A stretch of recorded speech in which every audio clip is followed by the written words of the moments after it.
بسم الله الرحمن الرحيم. الحمد لله رب العالمين. أشهد أن لا إله إلا الله وحده لا شريك له، وأشهد أن محمدا عبده ورسوله. أما بعد. Alhamdulillah kaum muslimin rahimani wa rahimakumullah. Sebelum kita lanjutkan pengajian kita pada malam ini, saya mengajak kaum muslimin semuanya untuk mendoakan saudara-saudara kita yang sakit. Di antara mereka ada Mas Eko, demikian juga kemarin ada seorang ibu yang sakit sudah kita doakan dan masih perlu kita doakan, demikian juga untuk semua saudara-saudara kita yang sedang sakit. Allahumma salli wa sallim wa barik ala Muhammad wa ala ali Muhammad. Allahumma shfi mardal muslimin. نسأل الله العظيم رب العرش العظيم أن يشفيهم. نسأل الله العظيم رب العرش العظيم أن يشفيهم. نسأل الله العظيم رب العرش العظيم أن يشفيهم. نسأل الله العظيم رب العرش العظيم أن يشفيهم. نسأل الله العظيم رب العرش العظيم أن يشفيهم. نسأل الله العظيم رب العرش العظيم أن يشفيهم. نسأل الله العظيم رب العرش العظيم أن يشفيهم. ليمشوا لك إلى الصلاة ويعملوا لك عملا صالحا. آمين يا رب العالمين. Kemudian kaum muslimin rahimani wa rahimakumullah, biasanya kita mengkaji pada malam seperti ini, malam Jumat, tafsir Al-Quran satu hari satu halaman. Tapi untuk malam ini kita akan mengkaji yang lain. Karena saya barusan datang dari safar dan saya belum mempersiapkan untuk materi tafsir karena agak pusing tadi, tapi alhamdulillah sekarang sudah nyaman. Materi yang akan saya sampaikan adalah satu buku yang barusan saya tulis yang berjudul Arba'un wa Ishruna Sa'atan, 24 jam ma'an Nabi, bersama Nabi Muhammad sallallahu alaihi wasallam. Buku ini saya tulis ketika masih di Jawa Timur kemarin. Jadi satu pekan saya di Jawa Timur. Setiap harinya saya targetkan ada sesuatu yang harus dilakukan, baik menyampaikan kajian atau menulis kitab.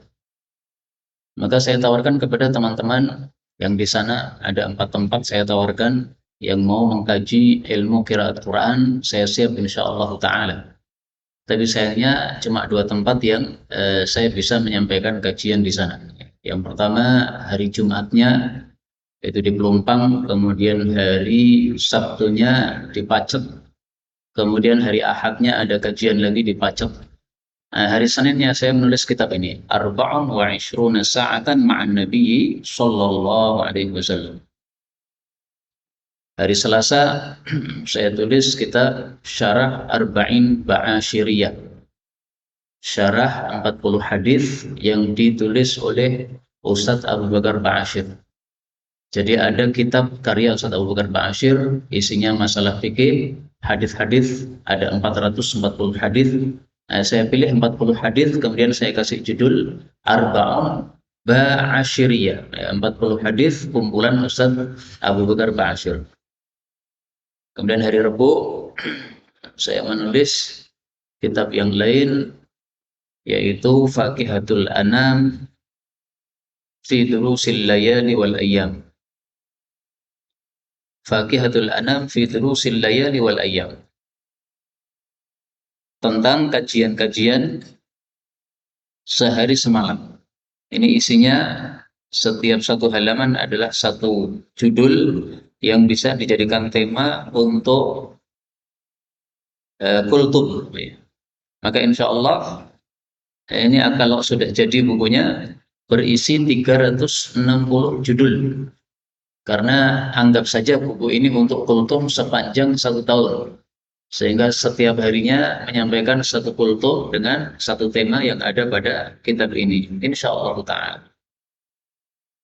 Dan barusan saya dapatkan satu video dari teman saya, saudara kita Ustadz Farid Uqbah, yang masih di penjara bersama Ustadz Zain An-Najah yang di penjara oleh para zalim di penjara di Indonesia. Nah, beliau ditanya, Ustaz, bagaimana kabarnya? Alhamdulillah, baik. Saya sudah turun 14 kilo katanya. Mungkin karena puasa Daud di penjara. Karena tidak ada aktivitas apa-apa di penjara, akhirnya digunakan aja untuk puasa sebagaimana Habib Rizik puasa Daud di penjara. Wallahu a'lam bishawab, itu yang saya dapatkan informasinya. Kemudian beliau mengatakan selama 6 bulan di penjara sudah menghasilkan 9 buku yang ditulis. Jadi 1 bulan bisa berkarya minimal 1 kitab. Sehingga 6 bulan bisa menulis 9 kitab. Masya Allah, Alhamdulillah. Ini penjara adalah berkah bagi para guru-guru kita, para orang-orang yang memiliki ilmu dari Allah Subhanahu wa Ta'ala. Baik, kita bahas kitab ini secara ringkas saja, tidak akan kita bahas semuanya. 24 jam bersama Rasul Sallallahu Alaihi Wasallam. Dimulai dari jam berapa? Saya mulai dari as-sa'atul wahidatul lailan, dari jam 1 malam. Kata-kata jam 1 malam ini hanya pendekatan saja. Bukan harus betul-betul Rasul Sallallahu Alaihi Wasallam melakukannya pada jam 1 malam. Tapi untuk perkiraan, seandainya beliau hidup di masa kita sekarang ini, tahun 2020 ini, apa yang beliau lakukan pada jam 1 malam? Ternyata yang beliau lakukan jam 1 malam adalah bangun untuk salat tahajud. Aisyah mengatakan, karena Nabi Sallallahu Alaihi Wasallam yaqum, Nabi biasanya bangun malam idza sami'a sharikh, apabila beliau mendengar ayam berkokok. Nah, ayam berkokok menurut para ulama itu biasanya terjadinya di tengah malam.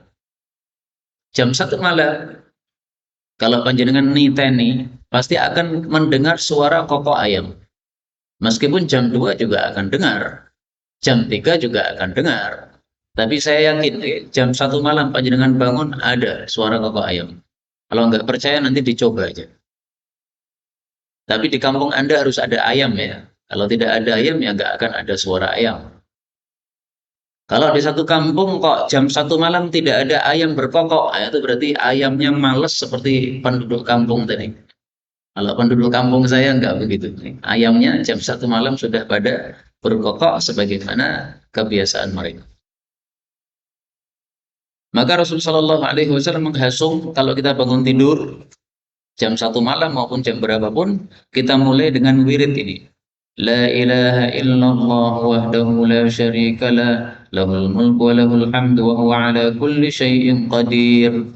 Kemudian setelah membaca tahlil seperti itu, kemudian membaca 4 wirid yang disebut sebagai wirid baqiyatus shalihat. Alhamdulillah wa subhanallah wa la ilaha illallah wallahu akbar.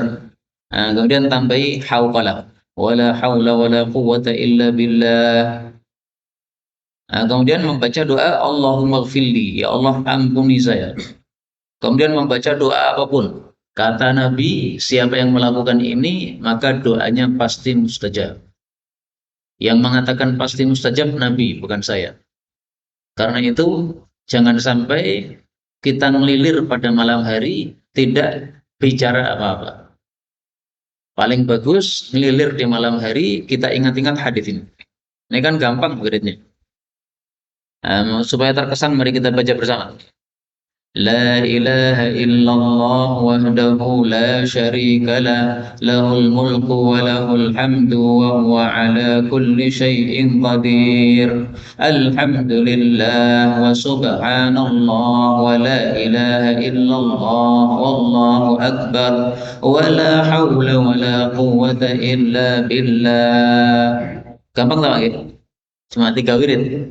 Tahlil, kemudian baqiyatus shalihat, kemudian hauqalah. Nah, habis itu panjenengan angkat tangan, doa. Allahumma gfirli, ya Allah ampuni saya, karena kita pasti punya dosa. Habis itu berdoa bebas terserah, pasti dikabulkan kata Allah Subhanahu wa Ta'ala. Mau doa dunia boleh, doa akhirat lebih bagus lagi. Kalau bingung doa apa ya sudah, Rabbana atina fid dunya hasanah wa fil akhirati hasanah wa qina adzabannar. Kalau kemudian kita berwudu dan sholat, maka pasti sholat kita akan diterima oleh Allah Subhanahu wa Ta'ala. Tapi antum lihat saja, kalau jam lilir tadi sudah jam sholat, silahkan sholat.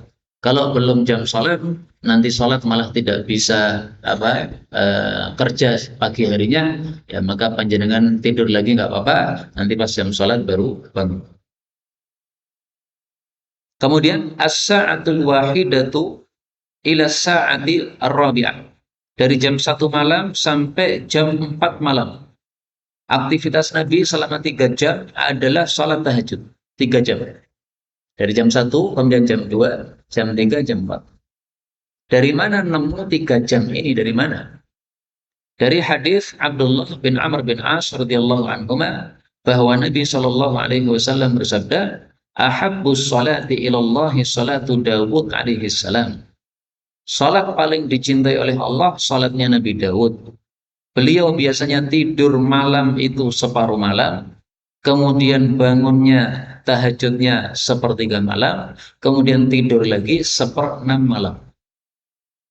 Nah, ini cara ngitungnya adalah malam dihitung 9 jam. Karena mulai jam tidur itu ba'da isya. Berarti anggaplah jam tidur itu jam 7, kemudian sampai jam 4. 8, 9, 10, 11, 12, 1, 2, 3, 4. Pas 9 jam. Nah, beliau Nabi Daud tidurnya separuh malam. Separuh dari 9. Berarti berapa?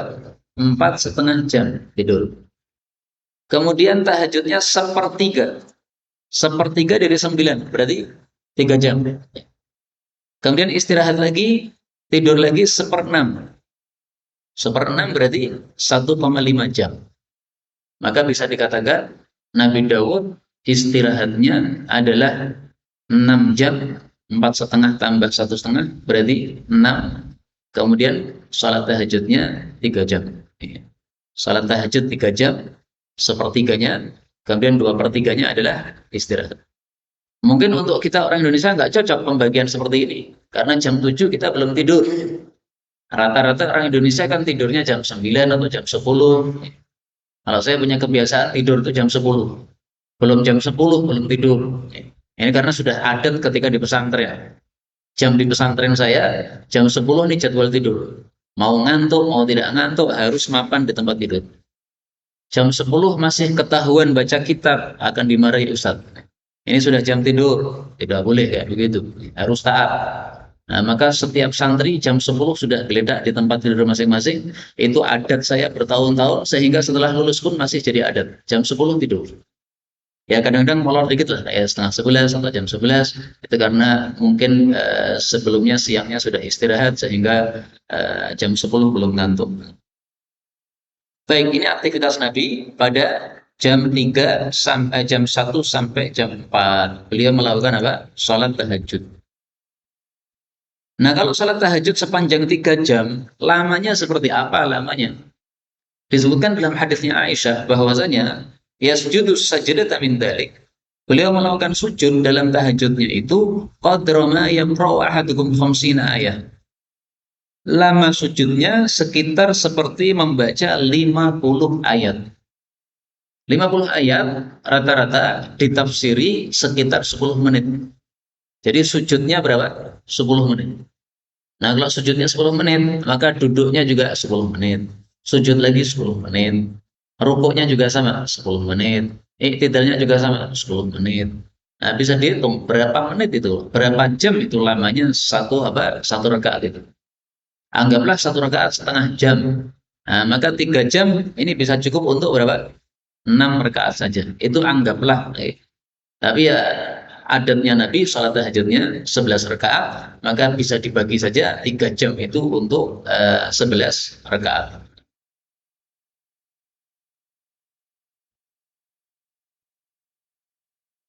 Salat tahajud paling bagus kalau kita sudah selesai pada salat witirnya, maka kita membaca doa kunut witir.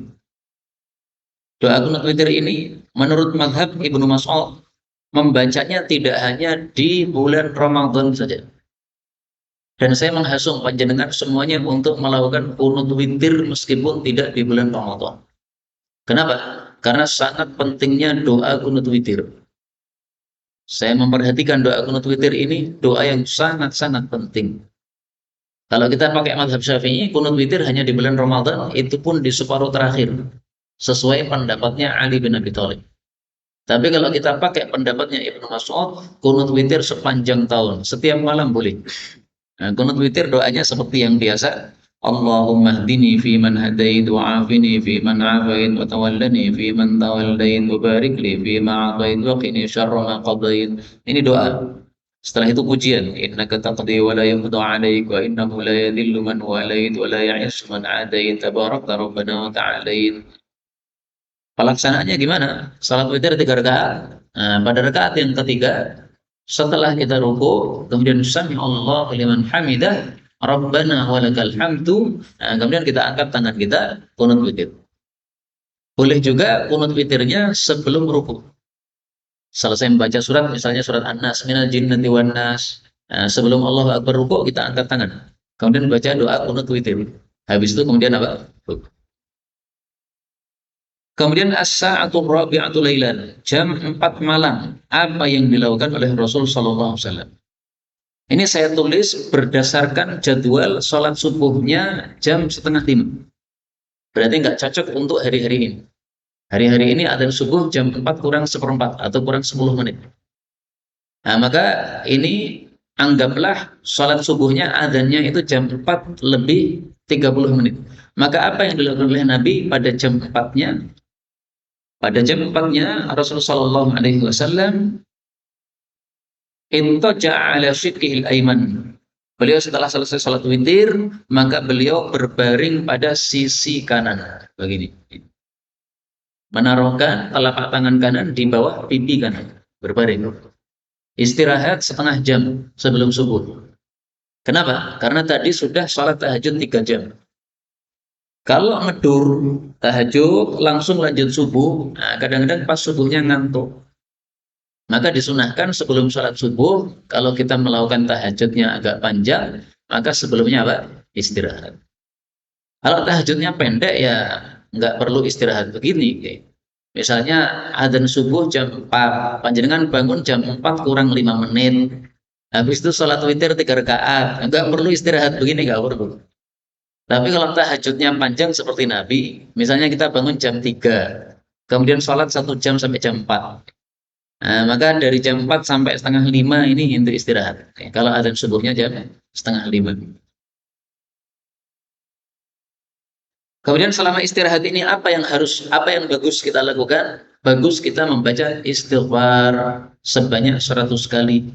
Sebagaimana sabda Nabi Shallallahu Alaihi Wasallam, sesungguhnya aku istighfar kepada Allah dan tobat kepadanya dalam satu hari lebih dari 70 kali, dalam riwayat yang lain 100 kali. Maka kita baca astaghfirullahaladzim wa atubu ilaih sampai 100 kali selama kita istirahat tadi. Kemudian jam 4 lebih 15 menit, apa yang dilakukan oleh Nabi Shallallahu Alaihi Wasallam? Oh, ini jamnya nggak pas ini. Ini mestinya jam 4 lebih 30 menit salat subuhnya.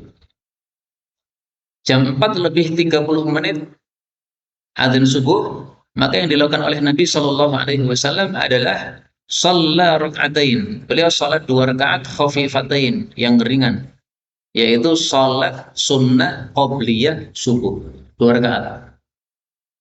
Jazakallahu. Maka setelah adzan subuh terdengar, Rasulullah langsung bangun. Setelah beliau bangun, beliau salat sunnah 2 rakaat. Setelah beliau salat sunnah 2 rakaat, intaja ala shiqqihil aiman, berbaring lagi samping kanan. Jadi beliau berbaringnya 2 kali. Berbaring setelah salat witir untuk istirahat, dan berbaring lagi setelah salat 2 rakaat sebelum subuh untuk menunggu waktunya qomat. Misalnya kalau di masjid ini waktu qomat dari adzannya misalnya dibatasi 20 menit. Setelah adzan subuh 20 menit kemudian qomat misalnya. Nah, maka menunggu 20 menit ini beliau Shallallahu Alaihi Wasallam berbaring miring kanan tadi.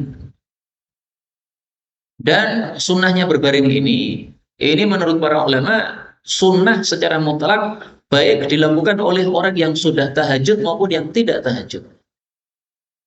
Misalnya panjenengan bangunnya jam 4 pas adzan subuh. Panjenengan kemudian sholat 2 rakaat sebelum subuh. Tetap disunahkan berbaring ini. Baik panjenengan tadi sholat tahajud atau tidak, sama saja tetap disunahkan. Ini menurut pendapat yang lebih kuat.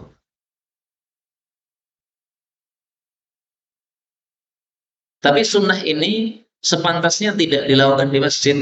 Ini hanya dilakukan di rumah. Karena Rasul Shallallahu Alaihi Wasallam sholat sunnah 2 rakaat sebelum subuhnya di rumah, bukan di masjid. Dan Ibnu Umar kalau melihat ada orang berbaring di masjid setelah sholat 2 rakaat sebelum subuh, maka beliau melempari dengan kerikil. Maksudnya melarang, ngapain kamu berbaring di masjid begitu? Nah, maka ini seyogianya dilakukan di rumah kita masing-masing. Kalau kita memang sholat sunnahnya sebelum subuh di rumah masing-masing. Tapi kalau sholat sunnahnya sebelum subuh di masjid, ya maka tidak usah berbaring seperti ini. Baik, kemudian beliau melakukan sholat subuh. Sholat subuhnya membaca bainas sintin ilal mi'ah, sekitar 60 ayat sampai 100 ayat. Jadi beliau membaca 30 ayat, 30 ayat. Atau 50 ayat, 50 ayat. 100 ayat atau 60 ayat dibagi dalam 2 rakaat. Dan ini sunnah yang sudah mati. Jarang sekali orang salat subuh lama seperti Rasulullah SAW. Dan salat subuh dengan bacaan yang panjang ini sangat wajar. Kenapa? Salat yang lain kan 4 rakaat. Lah subuh ini 2 rakaat. Nah, maka karena rakaatnya diringkas, maka diganti dengan bacaan yang panjang. Sehingga seolah-olah sama dengan salat 4 rakaat. Tambahan bacaan yang panjang sebagai ganti dari 2 rakaat yang dihapuskan dari salat subuh atau yang diringkas dari salat subuh. Tapi sunnah ini masih saya dapatkan di Jawa Timur. Kemarin saya salat di Masjid Lumpang. Nah, itu yang imam adalah guru saya, Ustadz Farid As-Siddiqi, guru kimia saya dulu ketika di pesantren. Nah, beliau sebagai imam di Masjid Besar Lumpang ini, beliau ngimami dengan bacaan yang cukup panjang. Ya kira-kira 60 sampai 100 ayat mungkin. Ya kira-kira surat-surat yang agak panjang itu dibagi 2. Surat Muhammad dibagi 2, kemudian surat Qaf dibagi 2, surat Adz-Dzariyat dibagi 2. Nah, ini sudah bagus meskipun belum sampai kepada 100 ayat, nggak ada masalah. Yang penting sudah lebih panjang daripada biasanya. Kemudian dari jam 5 sampai jam 5 lebih 45. Apa yang dilakukan oleh Rasul Shallallahu Alaihi Wasallam? Beliau setelah salat subuh tarabba fi majlisi, duduk bersila di majelisnya, di tempat beliau ngimami sampai terbit matahari. Baru setelah terbit matahari maka beliau meninggalkan tempatnya. Nah, terbitnya matahari itu bisa dihitung sekitar 1,5 jam dari adzan subuh. Kalau di buku ini saya tulis salat subuhnya itu jam 4 lebih 15, berarti terbitnya itu jam 5 lebih 45. Kalau kita hitung adzan subuhnya itu jam 4, berarti berada di masjid sampai jam 5 lebih 30. Kalau adzan subuhnya misalnya jam 4.30, berarti di masjidnya sampai jam berapa? 5.30 terus tambah lagi, jam 6. Seperti itu. Intinya 1,5 jam setelah adzan subuh. Maka ini sudah sah kalau kita mau melakukan sholat sunnah syuruk. Jangan sholat sunnah syuruk tergesa-gesa. Karena saya sering melihat orang sholat sunnah syuruknya tergesa-gesa. Matahari baru terbit begini, baru mulai muncul, sudah sholat syuruk. Nggak boleh. Harus menunggu sampai mataharinya terbit dan naik lepas. Begitu dia udah naik lepas, nah inilah waktu sholat syuruk. Kapan matahari naik lepas itu dari ufuk itu? 1,5 jam setelah adzan subuh. Dihitung saja ya. Jadi panjenengan apalkan 1,5 jam. Maka berapapun jam subuhnya itu dihitung 1,5 jam itu sudah aman untuk salat sunat syuruk. Nah, Rasulullah ketika berada di majelis di masjid, apa yang beliau lakukan? Sampai jam 6 atau sampai jam 5 lebih 45, apa yang beliau lakukan? Kadang-kadang beliau mengadakan pengajian. Karena beliau ba'da subuh itu bertanya, siapa yang tadi malam mimpi? Maka silahkan diceritakan, saya tafsirkan. Nah, ada yang menceritakan. Pernah ada seseorang menceritakan, ya Rasulullah, tadi malam saya bermimpi. Apa mimpi kamu? Mimpi saya, kepala saya gelinding dari badan saya. Maka saya kejar. Maka Rasulullah mengatakan, kalau seseorang itu mendapatkan mimpi dari setan yang dipermainkan oleh setan, maka jangan diceritakan mimpi tadi. Maka mimpi bisa dibagi tiga. Ada yang datang dari Allah, ada yang datang dari setan, ada yang datang dari diri kita sendiri. Tadi saya tidur dalam keadaan pusing. Dan saya mikir, saya mau minta izin untuk kajian yang kedua. Kajiannya sekali aja, karena kemarin Pak Mustafa sudah bilang insya Allah bisa ngajar, ya saya sanggupi. Tapi untuk kajian kedua karena pusing saya mau minta izin. Nah, maka dalam mimpi tadi saya minta izin. Begitu saya bangun, loh ternyata ngimpi tok, ya, berarti belum minta izin saya. Tapi setelah itu saya lihat, wah kepalanya sudah nggak pusing lagi, sudah nggak jadi izin. Nah ini berarti mimpi dari diri kita, karena kita membayangkan sesuatu maka muncul dalam mimpi. Nah kalau tadi mimpi dari setan ciri-cirinya salah satunya adalah sesuatu yang tidak masuk akal. Kepala gelinding, nggak mungkin lah kepala gelinding dari tubuh kita sementara kita masih bisa berjalan-jalan, nggak mungkin. Maka ini sesuatu yang mustahil dari setan. Jadi mimpi-mimpi yang tidak masuk akal itu apa? Salah satu ciri-ciri itu mimpi dari setan. Meskipun tidak selalu begitu, tapi salah satunya seperti itu. Kadang-kadang Rasul Shallallahu Alaihi Wasallam jaa khadamul Madinah bi aniyatihim fi halmar. Didatangi oleh budak-budak Madinah, mereka membawa wadah-wadah berisi air. Nah, beliau memasukkan tangan beliau dalam wadah air tadi karena mereka mencari berkah dari tangan Rasul Shallallahu Alaihi Wasallam. Dan ini menurut para ulama termasuk bentuk tawadhu Rasul Shallallahu Alaihi Wasallam. Yang datang siapa? Penduduk Madinah yang budak-budak itu. Disuruh oleh majikannya, nih kamu bawa air ke masjid.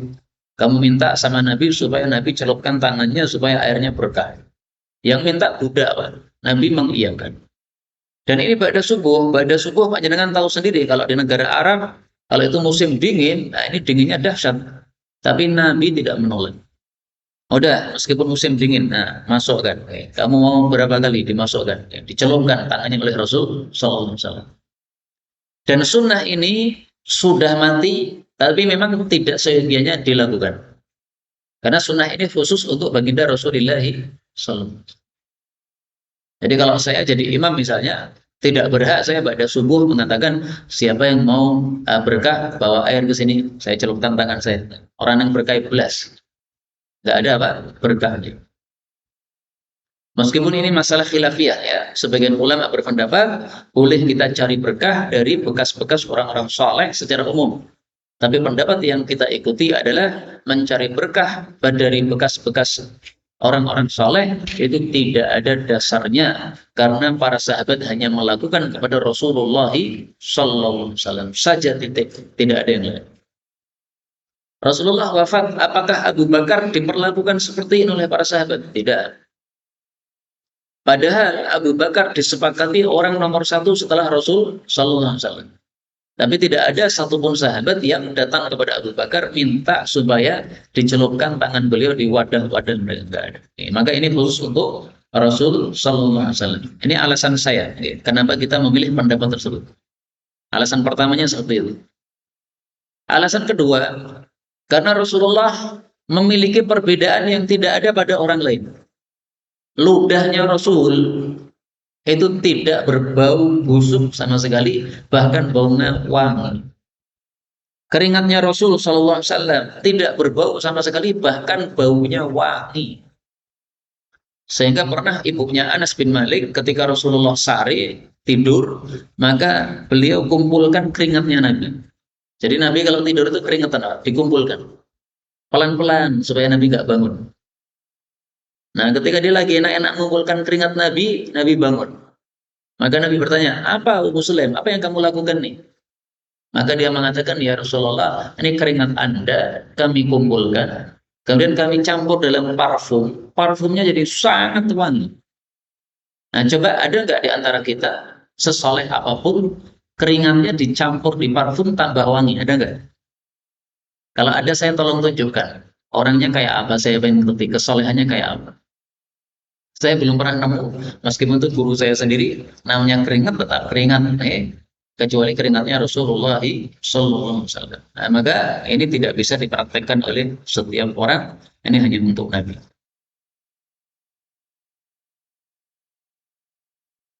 Kalau kita mengadakan kajian ba'da subuh, maka berarti kita sudah menghidupkan sunnah ini berada di masjid sampai terbit matahari secara berjamaah.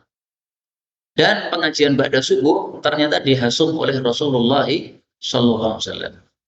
Beliau mengatakan, la an aq'uda, sungguh saya duduk bersama kaum yang berzikir kepada Allah dari sejak salat subuh sampai terbit matahari, lebih saya sukai daripada memerdekakan 4 budak keturunan Nabi Ismail, yaitu budak Arab yang harganya mahal. Nah, maka pengajian ba'da subuh ini di Masjid Nabawi sampai hari ini masih ada setiap hari.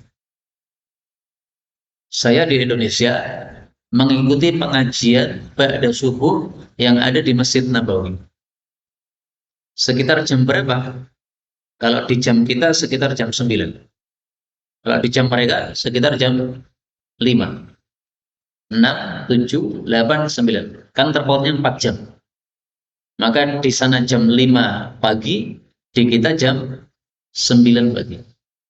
Kalau selesainya subuh jam 6 di sana, maka berarti kajiannya mulainya jam 10 pagi. Kadang-kadang maju, kadang-kadang mundur seperti itu. Sampai hari ini masih ada.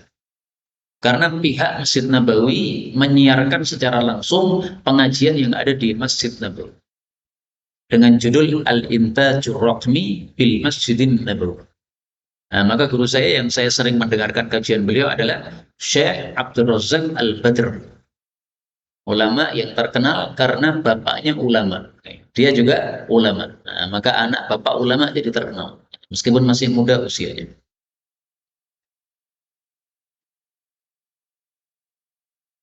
Kemudian jam 5.45 atau jam terbit matahari. Apa yang beliau lakukan? Thumma shalla raka'atain. Barang siapa yang zikir di masjid sampai terbit matahari pada subuh, kemudian salat 2 rakaat, maka pahalanya ka'ajri hajjatin wa umrah, seperti pahala haji dan umrah. Nah, sehingga tampaknya yang dilakukan oleh Nabi Shallallahu Alaihi Wasallam adalah ketika terbit matahari, beliau bangkit kemudian melakukan salat sunnah 2 rakaat. Karena tampaknya tidak mungkin Nabi menghasung suatu kebaikan tapi Nabi tidak melakukan. Kayaknya nggak mungkin. Ini hasungan dari beliau. Siapa yang duduk di masjid pada subuh sampai terbit matahari untuk zikir, setelah itu sholat 2 rakaat, maka pahala haji umrah. Nggak mungkin lah Nabi cuma menghasung tapi kemudian beliau omdo hanya ngomong saja tidak melakukan. Nggak mungkin. Pasti beliau juga apa? Melakukan. Nah, ini sesuatu yang sangat bagus untuk kita lakukan apabila kita bisa melakukannya. Kemudian selama duduk, kalau kita memang duduk sendiri di masjid, tidak ada kajian di masjid, maka kita bisa membaca wirid-wirid pagi. Nah, wirid pagi misalnya yang dibaca oleh Nabi, Subhanallah wa bihamdi. Ini dibaca 100 kali. Rasul Shallallahu Alaihi Wasallam bersabda, siapa yang pagi membaca Subhanallah bihamdi, sore membaca Subhanallah bihamdi, masing-masing 100 kali. Pagi 100, sore 100, berarti sehari 200. Maka kata beliau, tidak ada seorang pun besok di hari kiamat yang datang dengan pahala yang lebih bagus dari pahala dia. Kecuali kalau ada orang yang mengucapkan seperti ucapan dia atau ucapannya yang lebih banyak. Kalau dia wiridnya 200, 200, nah berarti dia lebih utama daripada kita. Maka ini sangat dihasungkan membaca tasbih seperti ini, Subhanallah wa bihamdih. Ini paginya 100, sorenya 100. Demikian juga wirid-wirid subuh, wirid-wirid pagi yang lain bisa kita kumpulkan dari kitab Riyadhus Shalihin, kemudian kita baca pada saat kita menunggu terbitnya matahari tadi, kita berada di masjid, atau kalau tidak berada di masjid ya di rumah nggak ada masalah, yang penting kita menggunakan ba'da subuh ini untuk kebaikan-kebaikan. Kemudian jam 6, apa yang dilakukan oleh Rasul Sallallahu Alaihi Wasallam? Ini sekali lagi saya tegaskan bahwa jam-jam yang saya sebutkan di sini ini hanya pendekatan saja. Tidak harus betul-betul apa yang dilakukan oleh Nabi seperti yang saya gambarkan di sini.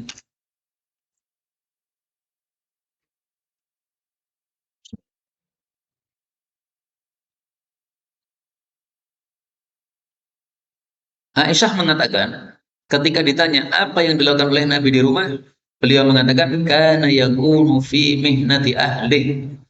Nabi itu biasanya membantu aktivitas sehari-hari keluarganya. Jadi jam 6, kalau istri misalnya cuci piring, cuci baju, maka kita sebagai suami ya membantu. Misalnya membantu apa memandikan anak atau membantu apa mengurusi anak supaya istri fokus masak. Nah, kita mengurusi anak seperti itu yang dilakukan oleh Rasul Sallallahu Alaihi Wasallam. Jadi beliau tidak menutup mata dari aktivitas istrinya, tidak. Saya kan seorang Rasul, saya sudah tugas dakwah, sudah sibuk, saya nggak perlu ngurus rumah, nggak begitu. Keluar dakwah, dalam rumah, yang di dalam rumah yang dihadapi apa? Ya urusan rumah dilakukan oleh Rasul SAW. Sehingga seorang suami kalau pengen seperti Rasul SAW, jangan malas untuk pegang sapu. Istrinya sibuk masak misalnya, nah maka kita sebagai suami nyapu, nggak ada masalah. Saya yakin Rasulullah seumur hidup itu pernah nyapu. Saya yakin. Kenapa? Fi mihnati ahli. Membantu aktivitas sehari-hari keluarganya. Nah, aktivitas sehari-hari kan termasuk mencuci baju, termasuk mencuci piring, termasuk menyapu. Maka kalau bisa, semua aktivitas harian rumah yang dilakukan oleh istri kita, kalau bisa semuanya sudah pernah kita lakukan. Kita pernah nyuci baju, kita pernah nyuci piring, kita pernah mandikan anak, kita pernah nyapu, kita pernah ngepel. Sehingga tidak semerta-merta istri terus-menerus, tidak. Ya kadang-kadang kita bantu. Ya saling bantulah. Ya kalau dia lagi sibuk apa, kita sibuk yang lain. Jangan seperti sebagian orang ya, istrinya sibuk malah dia santai-santai tidur ngorok pada subuh. Seperti nggak peduli apa yang dilakukan oleh istrinya. Rasulullah bersabda, "Wa khairukum khairukum linisaihim." Orang paling baik di antara kalian adalah yang paling baik kepada istrinya masing-masing. Paling baik kepada istrinya masing-masing. Nah, sehingga perlu membantu istri. Saya punya pengalaman, Pak. Pada bulan Ramadan dulu, saya ajak anak-anak saya untuk ngaji di masjid. Pengajian di masjid. Pengajian nggak ada subuh sampai jam 6. Nah, maka saya bilang kepada istri, nanti disiapkan anak-anak berangkat ke pengajian. Tapi setelah saya ngomong begitu, saya berangkat sholat subuh ke masjid, habis itu nunggu jam keberangkatan, saya tetap di masjid untuk zikir. Habis itu saya pulang, saya dapati ternyata anak-anak belum siap. Nah, karena belum siap, maka saya sedikit menggerutu. Kenapa ini anak-anak belum siap? Kan sudah saya bilang tadi, kita mau pengajian.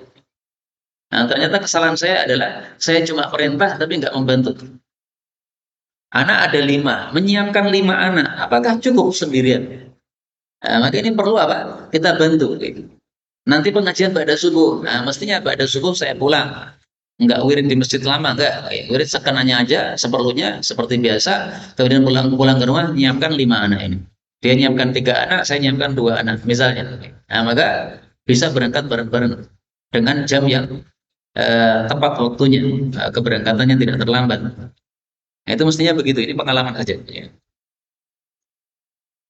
Kemudian jam 7, apa yang dilakukan oleh Rasul Shallallahu Alaihi Wasallam? Rasulullah pada suatu hari bertanya, hal indakum ta'am? Apakah kalian punya makanan? Maka kalau istrinya menjawab, tidak ada makanan. Beliau mengatakan, ini shaim. Kalau begitu hari ini saya akan puasa. Ini saya gambarkan dengan adat orang Indonesia.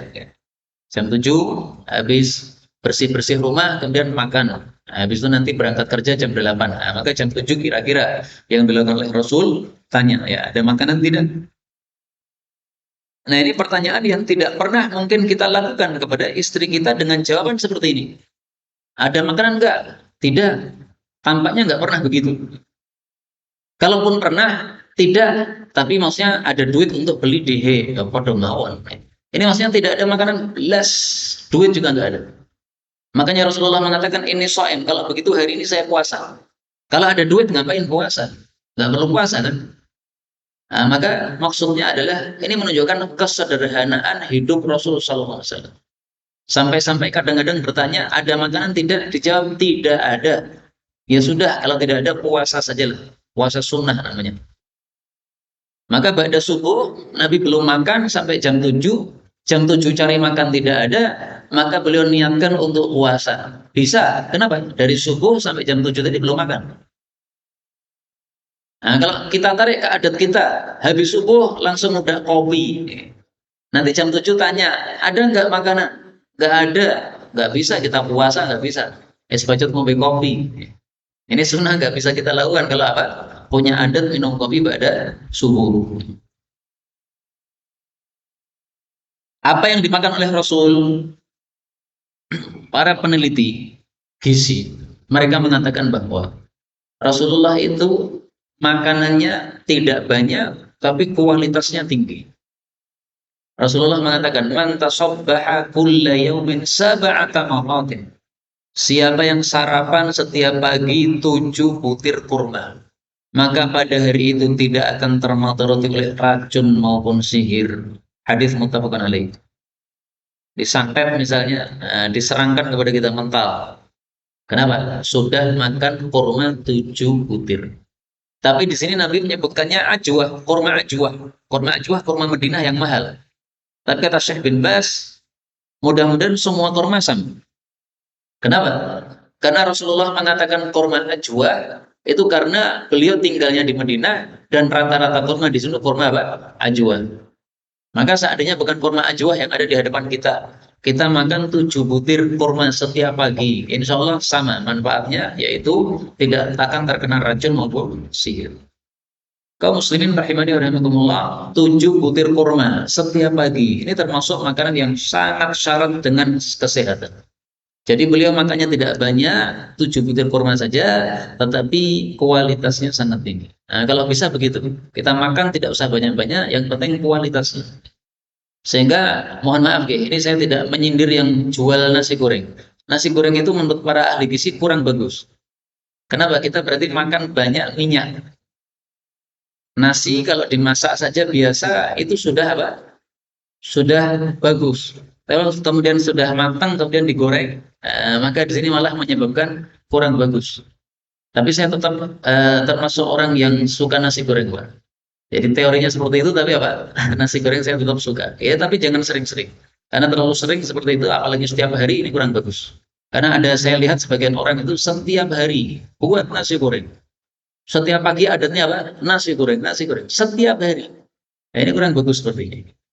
Wallahu a'lam bishawab. Inilah yang dapat kita pelajari pada pertemuan kali ini. Benarnya dari Allah Ta'ala. Kalaupun ada salahnya, fa astaghfirullahaladzim li wa lakum. Walhamdulillahi rabbil alamin. Nah, sisa buku ini bisa dibaca sendiri-sendiri ya, karena kita baru membahas sampai jam 7 pagi saja.